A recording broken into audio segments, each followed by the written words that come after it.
I'm Dr. Sharat, Consultant Plastic Surgeon. Today I wish to speak to you about a common problem in growing individuals, which is eye bag or basically tired looking lower lids or eye bags in the upper or lower lids. Usually it is seen with growing age when people cross their 40s or 50s. Sometimes in younger individuals also you can have prominent eye bags in the lower lid.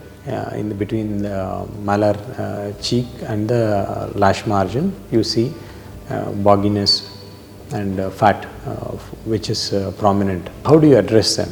Make sure that if it is minor, you have good sleep, adequate nutrition, exercise and good skin care regime in place. If they are prominent, seek help of then ophthalmologist for a visual check, plastic surgeon for an evaluation of the eye bags. Lower lid eye bags or upper lid eye bags are usually common when growing individuals, wherein the fat behind the skin which becomes prominent and protruding, showing their underlying shape externally, making them have a tired look, a disinterested look, or not an active look as you would put it. So to address these, the hormonal causes need to be ruled out, like hypothyroidism or any other medical conditions underlying need to be evaluated. And there is a condition called Ptosis, wherein the lid drops down and then covers the visual field if it's upper lid.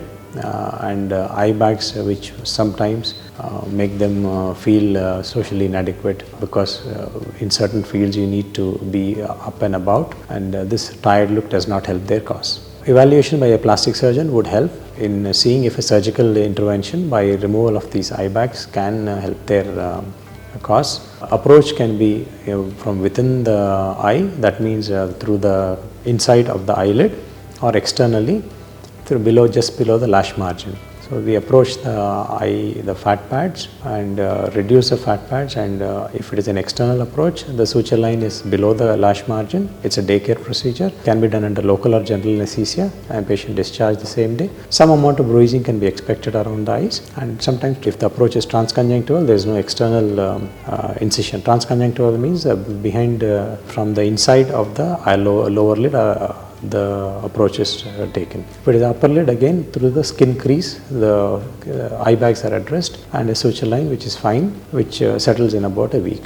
The scar modifying regimes can be followed later to make sure that it is minimal. Initial evaluation and the final evaluation after the surgery, make sure that the visual field remains normal, and there is no sort of Ectropion or any Entropion. That means excess of skin removal or less of skin removal to be prevented. A good surgeon would be true to the initial evaluation, and then the final expected outcome can be achieved.